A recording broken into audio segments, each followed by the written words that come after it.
최근 아시아 다수의 국가들이 중국을 손절을 하고 있다는 소식이 들려옵니다. 또한 거기서 끝나지 않고 중국의 손절과 동시에 한국에 대규모 투자를 진행한다고 하는데요. 물론 한국도 쉽지 않은 국면입니다만 일부 국가는 중국에 대거 자금을 지원받아 놓은 다음 오히려 뒤통수를 치고 한국에 투자를 진행해 중국을 발칵 뒤집어 놓는 상황이 나오고 있습니다. 왜 그러한 상황이 나오는지 궁금한데요. 우선 실제 최근 많은 아시아의 나라들은 신뢰하기 어려운 중국에 대한 의존도를 줄이고자 대안을 찾아 나서고 있으며 예를 들어 비중이 큰 비료 분야 같은 경우에도 중국의 거래처를 줄이고 다른 나라와의 거래를 확충하고 있다는 소식이 들려오고 있습니다. 로이터에 따르면 중국은 인삼비료의 세계 최대 수출국이자 비료와 디젤 연료 첨가제로 사용되는 요소의 주요 공급국이고 대한민국 역시 중국에서 요소를 수입해 요소수를 만들어 왔습니다. 하지만 중국은 치솟는 자국 내 가격을 잡는다는 이유로 2021년 이후 비료 성분에 대한 수출 쿼터와 검사 요건 강화 등의 조처를 부과했으며 한국에도 요소 수출 규제를 단행한 바 있습니다. 이런 상황이 계속되다 보니 인도, 말레이시아 등은 중국과 거래를 크게 줄여나가고 있는 상황이며 이들은 베트남과 이집트에서 인삼비료를 구매하고 한국 역시 베트남과 인도네시아, 사우디아라비아 등 중국을 끊어버리고 다른 나라와의 거래선을 급격하게 늘려가고 있는 상황이라고 합니다. 중국은 자국 경제를 보호하려다가 외국의 자금줄이 끊기게 생겨 당황하고 있는데요. 그래서 이럴수록 중국이 투자한 국가들에게 다시 손을 잡고 경제 협력을 해 나가려고 하는 겁니다. 자신들이 투자한 게 있으니 이제 다시 찾아오려고 하는 것이죠. 특히 1대1로 등으로 막대한 자금을 뿌려댔고 이제 중국이 어려우니 되찾아 오려는 겁니다. 그런데 이 가운데 오히려 중국에 돈을 수십조 원 투자받고 한국에 은혜 갚은 국가가 주목받습니다. 그 국가는 중국과 같은 아시아에 속한 최빈국 국가임에도 오히려 한국에 대형 발주를 했다는데요. 중국에서는 한푼이 아쉬운 상황에 자신들이 도왔다는 이런 국가들의 반란에 크게 놀라고 있는 상황이라고 하네요. 현재 왜 중국에는 천문학적인 돈을 떼어먹고 한국엔 오히려 그 반대의 모습을 보이는지 살펴보겠습니다. 우선 이를 파악하기 위해서는 최근 중국의 경제 상황과 종합적인 것부터 검토해 봐야 한다고 하는데요. 블룸버그 통신에 따르면 중국은 현재 역사상 가장 힘든 경제적 국면에 직면해 있다고 전합니다. 중국의 경제는 사실상 80% 이상 부동산으로 떠받쳐 왔는데 이것을 국가에서 수월하게 통제해 왔습니다. 부동산이 불경기가 오더라도 국가에서 장려하면 다시 부동산 경기가 불붙는 모습으로 전환됐습니다. 그러나 헝다 사태 이후 중국 부동산은 완전히 침체기로 들어섰고 국민들은 정부를 믿지 않았습니다. 코로나 사태 이후 봉쇄로 인해 생업을 잃은 이가 많아지고 중국 정부에 대한 불신이 더욱 깊어진 것도 이유입니다. 그러다 보니 현재 중국 경제는 부동산 불황이 매우 극심하게 다가와 경제 파탄이 난 상황입니다. 게다가 지금까지 세계의 공장으로 늘 해외 자금이 유입되면서 경제 활성화를 띠던 중국입니다만 이 역시 코로나로 인해서 대부분의 해외 기업들이 크게 중국을 불신하게 되며 탈중국 행렬이 이어졌습니다. 무조건 봉쇄, 폐쇄 명령을 하니 기업들이 중국에 살아남기가 불가능했던 것입니다. 그러다 보니 중국은 외자유치는커녕 자본 탈출이 일어났고 부동산까지 돈맥경화가 크게 온 상황입니다.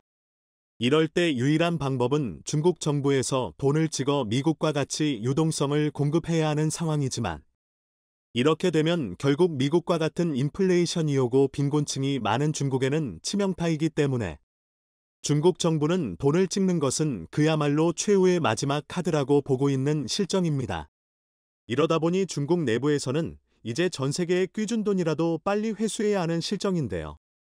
바로 1대1로 사업으로 인해서 전 세계에 뿌린 막대한 자금이라도 빠르게 회수해보자는 것입니다. 시진핑은 중국의 힘을 과시하기 위해 대외 정책으로 1대1로를 시행했고 여전히 진행 중입니다. 그러나 시진핑에 충성하기 위한 관리들이 사업성이나 상대방 국가의 상태도 안 하고 마구잡이로 진행했습니다. 오늘 다루는 한국에 대형 발주한 국가는 아시아입니다만 중국이 가장 많이 투자한 것은 아프리카인데요. 우선 아프리카 케이스를 보면 얼마나 중국이 황당하게 대출을 실행했는지 보입니다. 결국 미 매체 블룸버그에 따르면 중국이 스스로 아프리카에 과도한 대출을 하고 이를 회수하지 못해 안절부절 못하고 있다며 영국 싱크탱크 채텀하우스의 분석 보고서를 인용해 금주 보도한 것입니다. 채텀하우스 보고서를 보면 아프리카의 부채는 2000년에서 2020년까지 5배 가까이 늘어나 6,960억 달러 수준인 것으로 확인됐으며 이 가운데 12%인 835억 달러, 약 108조 원가 중국이 대출한 돈입니다. 중국은 아프리카의 최대 채권국으로 앙골라에 426억 달러, 에티오피아에 137억 달러, 잠비아에 98억 달러, 케냐에 92억 달러를 대출해준 상태로 전해졌습니다. 그러나 문제는 이들 아프리카 국가는 전혀 부채를 상환할 의지도 없고 실제 돈도 없다는 것입니다.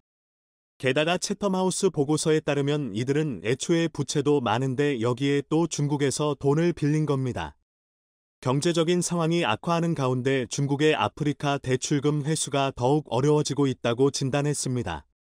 심지어 IMF에 따르면 아프리카 대륙의 54개국 중 거의 절반인 22개국이 부채 상환 위기에 처했습니다. 그런데 여기서 한 가지 의문이 드는데 중국은 이들의 인프라를 건설해줬는데 왜 망하냐는 겁니다. 시진핑과도 충성 경쟁으로 막무가내로 사업을 진행했지만 대부분 할 만한 사업을 했다는 겁니다. 예를 들어 다양한 인프라 사업을 했는데 그 중에 대부분은 항구와 공항, 도로 등은 국가기관 시설에 해당합니다. 이런 것은 국가적 차원에서 계획하고 이용객이 늘어나면 돈을 회수하기 매우 수월합니다. 게다가 아프리카는 인프라가 낙후되어 이러한 기간 사업은 반드시 필요한 상황이었습니다. 그런데 블룸버그에 따르면 중국은 놀랍게도 이러한 사업을 진행하며 상대방을 배려하지 않았습니다. 예를 들어 대부분의 국가는 철저한 계산 가운데 상대방에게 도움이 되는 사업인지 타당성을 검토합니다. 한국의 경우 페루에 신공항을 건설할 때 이것이 해당 국가에서 돈을 벌어들일지 검토하는 겁니다.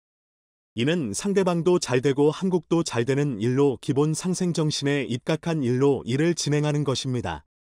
하지만 중국은 해당 국가의 정치인들을 구워 삶았고 쓸데없는 대형 시설만 들여놓기 일쑤였습니다. 예를 들어 중국 자본으로 건설한 몬바사의 유조선 터미널은 수십억 달러가 투입되었지만 이득을 못 내고 있습니다. 한편 한국도 역시 중국처럼 수출입은행과 같은 국가기관에서 보증을 서 대출을 해주기도 합니다. 다만 해당 나라가 돈이 없다면 대출을 해주되 그 나라 상환 능력도 꼼꼼히 살펴야 하는 겁니다. 하지만 중국은 이러한 타당성 결과를 매우 부실하게 진행했는데 이유는 두 가지였습니다. 첫 번째는 중국은 애초에 사업 타당성이 낮은 걸 알았으며 매우 비싼 이자를 매겨놨습니다. 중국 정부는 이들이 사업을 진행하면 안 된다는 걸 알면서도 진행한 측면이 있다는 것입니다. 스리랑카의 경우 한반토타 항구가 있습니다만 중국은 애초에 이들이 돈 못 갚을 걸 알았습니다. 결국 스리랑카는 항구의 99년 운영권을 중국에 넘겨주는 굴욕을 당하고야 말았습니다. 중국이 이렇게까지 한 것은 항구에 중국 군대를 주둔시키는 등 영향력을 확대하기 위함이었습니다. 중국 1대1로 주요 포인트에 중국 군대를 비롯해 다양한 거점을 확보한다는 것이었습니다. 실제 중국은 14억 달러를 대출해주고 지부티에 중국 해군기지를 확보해 미군의 심기를 거스릅니다. 전 세계 30%의 물동량이 있는 수에즈 근처에 중국이 기지를 가졌으니 미국도 경계하는 것이죠.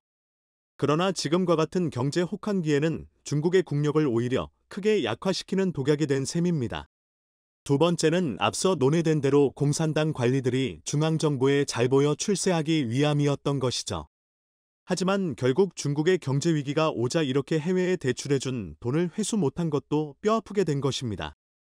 현재 1대1로 정책도 중국 코로나 봉쇄로 인해 제대로 노동자조차 파견 못하는 실정인 데다가 아프리카에서는 중국 때문에 국가가 IMF에 손을 벌리게 생겼다며 반중 정서가 가득했습니다. 일부 국가는 아예 대통령이 나서서 중국의 돈을 갚지 않겠다고 폭탄 선언을 해버렸습니다.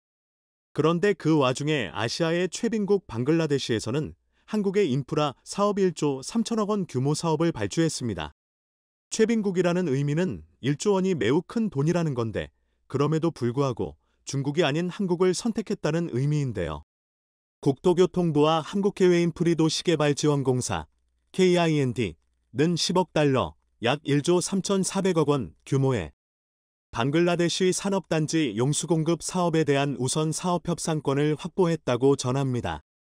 이는 방글라데시 차토그램시에 있는 BSMSN 경제구역 내 산업단지에 하루 25만 규모의 공업용수를 공급하는 사업으로 중국에서 이러한 상황이 매우 불편한 이유가 있다는 겁니다. 중국은 지금까지 방글라데시에 공격적으로 투자를 하거나 자관을 빌려준 것으로 보입니다. 그리고 이러한 국가 인프라 사업은 중국에서 가장 많이 진행하려고 하는 사업 중 하나라는 것을 알 수 있습니다. 그러나 방글라데시는 이러한 중국은 제쳐두고 한국만을 상대로 사업 협상을 진행하겠다는 겁니다. 우리 기업들은 우선 사업 협상권을 바탕으로 별도의 공개 입찰 참여 절차 없이 방글라데시 정부와 단독으로 사업 조건을 협의하게 되는 상황이 되었습니다. 이는 거의 우리 기업들의 수주로 이어지기 때문에 중국 입장에서는 더욱더 화가 날 수밖에 없다는 것이죠. 그러나 방글라데시가 왜 중국이 아닌 한국을 골랐는지 그 이유는 매우 명확한 곳에 있다고 전해집니다. 방글라데시는 우선 한국 기업으로 인해서 지금까지 많은 이득을 봐온 국가 중 하나이기도 합니다. 한국의 영업무역은 방글라데시의 노스페이스 생산 공장으로도 유명하고 엄청난 규모의 사업을 해왔습니다. 방글라데시의 삼성이라고 불리우는 영업무역은 많은 이들의 생계를 책임져 오기도 했으며 최근에는 수천억 원을 방글라데시에 재투자하며 현지 정부와 협력을 강화하고 있는 모습입니다. 오랜 기간 한국 기업에 대한 신뢰를 해왔고 이에 국가적인 신뢰도 급격하게 올라간 것으로 파악됩니다. 반면 방글라데시는 지금까지 중국에서 자금을 투자하거나 빌려준 것에 큰 경계를 하고 있습니다. 주변국인 스리랑카는 중국의 항구 경영권을 약 99년 동안 빼앗기며 논란이 되었습니다. 그래서 지난 2020년경 중국이 벵골만의 소나디아 항구에 눈독을 들이며 투자를 제한하자 방글라데시는 스리랑카 꼴이 나지 않기 위해서 중국의 제안을 물리친 것으로 보입니다. 당시 방글라데시 장관은 더 이상 중국 자금은 쓰지 않겠다며 공개적인 발언까지 했습니다. 만약 그때 중국 자금을 받고 항구를 지었다면 지금쯤 항구를 빼앗겼을 가능성이 매우 크며 인도 바로 옆의 방글라데시 소나디아 항구는 1대1로의 중요 포인트가 되었을 걸로 보입니다. 스리랑카의 한반토타 항구는 중국의 함정이 진입을 시도하는 등 사회 문제가 되고 있습니다. 그러다 보니 이제 방글라데시에서는 중국이 아무리 인프라 사업을 하자고 해도 철회하는 것입니다. 하지만 한국이라면 국가의 인프라 사업을 믿고 맡길 수 있다는 생각에 단독 협상권을 줬으며 앞으로도 다양한 협력을 한국과 진행하면서 국가 인프라를 개선해 나갈 것으로 판단되고 있습니다. 한국의 선박 수주를 모조리 가로채려 했던 중국이 사우디에서 나타난 놀라운 상황에 입을 다물지 못하고 있어 화제입니다. 중국은 그간 석유를 대거 사들이며 사무디의 환십을 사왔지만 한국이 베트남에서의 준비를 거쳐 사무디까지 확장하자 종국의 조선업 장악의 꿈은 물거풀이 됐다는 분석입니다. 한국이 무슨 일을 해내고 있는지 자세히 알아보겠습니다. 중국 조선소는 2010년 3,000개나 됐을 정도로 화람을 겪었지만 거의 대다수가 파산하거나 재무 악화로 한명이 된 이력이 있습니다. 이에 중국은 중국제조 2025를 발표하며 조선업 무흥을 언급했고 자국 말주에 힘입어 1위에 모르기도 했습니다. 하지만 여전히 질 낮은 멀크선 위주로 수주고를 늘려 해외 수주 경쟁력이 크게 떨어져 있습니다.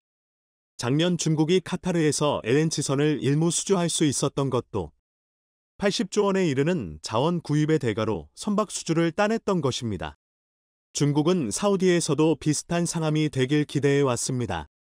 사우디와 중국 간 무역 규모는 1,100억 달러로 1위를 달리고 있습니다. 중국은 사우디 수출의 4분의 1에 달하는 석유 수입을 무기로 유조선 말주 또한 자신들에게 해달라고 압력을 넣고 있는 종입니다. 하지만 현대중공업의 사전 작업에 중국 언론마저 충격을 받고 있습니다.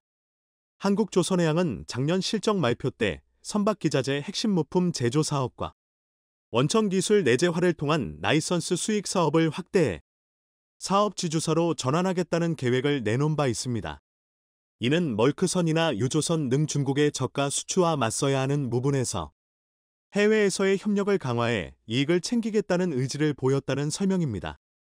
대규모 노동력을 투입하는 생산 중심 제조업은 지금의 한국을 잇게 한 일른 공신이지만 미래 한국까지 책임져 주진 못합니다. 한국 조선산업은 오랜 기간 세계 1위를 지켜왔으나 중국 조선업계가 자국 수요를 바탕으로 빠르게 성장하며 수량 면에선 한국에 역전한 상황이 됐기 때문입니다. 올 10월까지 국가별 누적 수주량에서 중국이 59%로 한국 24%를 크게 앞서기도 했습니다. 2019년을 기점으로 역전되기 시작해 올해 더 크게 벌어진 것입니다. 이는 사용가는 도크가 거의 다 차며 선별 수주에 나선 영향도 있습니다. 렌즈 운반선 등 고부가 저탄소 선박 부문에선 비교 우위에 있지만 중국의 추격이 만만찮은 상황입니다. 올해 전 세계에서 계약된 LNG선 42척 중 22척을 한국조선해양이 따낸 바 있습니다. 이에 연간 수출 목표인 157억 달러를 달성하기도 했습니다. 최근 카타르 에너지와 렌지선 17척 건조에 대한 함의각서도 체결한 만큼 점유율은 더욱 높아질 전망입니다. 한국은 차세대 선박 누른에서 중국과의 격차를 벌리기 위해 적극 지원에 나서기로 했습니다. 현재 56%민 고무가 저탄소 선박 건조 수주 점유율을 2030년 80%까지 늘린다는 목표를 세운 상황입니다. 이 과정에서 LNG 운반선 기준 60%인 기자재 국산 화물을 90%로 끌어올리기로 했습니다. 향후 5년간 7,100억 원의 국비를 집중 투입하며 지원할 예정인데 LNG나 암모니아, 수소 운반선 등 탄소 저갑 선박 기술에 2,000억 원, 자유로낭 선박 상용화 기술에 1,600억 원 등을 투입하기로 했습니다. 한국조선해양은 비용 절감과 밀력 조달을 위해 해외 거점을 확보할 전망입니다. 현대중공업은 1996년 베트남에 설립한 현대베트남조선이 크게 성공한 역사가 있습니다. 초기에는 수리조선소로 시작해 현지 직원들에게 선박 노하우를 축적시킨 뒤 2008년 신조 사업을 병행하기 시작했고 완전히 신조 조선소로 전환한 것은 2011년부터입니다. 현대 베드납조선은 신조 사업 15년 만에 수주 200척을 눈앞에 두고 있습니다. 노하우 전수와 적극적인 투자로 농나바 최대 조선소로 올라선 것입니다. 최근 아프리카 소재 선사로부터 PC선 2척을 수주하면서 누적 수주 199척을 기록했다고 밝히기도 했습니다. 2009년 멀크선을 시작으로 모두 157척의 선박을 인도했는데 현댐 2포조선에서 파견된 엔지니어 60여 명이 상주하며 관리갑독을 진행해 품질을 유지하고 있습니다. 약 30만 평 무지 공장에는 베드납 현지 근로자만 5천 명에 달합니다.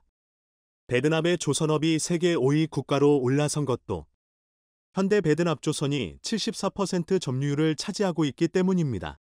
올해 매출 목표는 5억 4천만 달러로 총 13척의 선박을 인도할 계획입니다. 2025년까지 20척 건조 체제로 성장시킨다는 방침입니다. 베트남에선 비용 문제로 수익성이 떨어지는 중명 원유운반선과 벌크선을 집중 건조하고 있습니다. 이는 중국 조선소들의 주력 선종들입니다. 현대미포조선은 현대베트남조선의 롤량을 배정할 뿐만 아니라 공정관리나 설계 등 리스크 요인 관리에도 직전 참여하고 있습니다. 이런 지원을 바탕으로 현대베트남조선은 인건비 절감과 숙련공 육성, 철저한 납기 관리까지 가능한 조선소가 됐습니다. 최근에는 조선업 인력 수급을 위해 베트남 정부기관과도 손을 잡았습니다. 베트남 국방부 산하 인력 송출 기업과 전역 군인을 활용한 기능인 양성 업무 협약을 체결한 것입니다.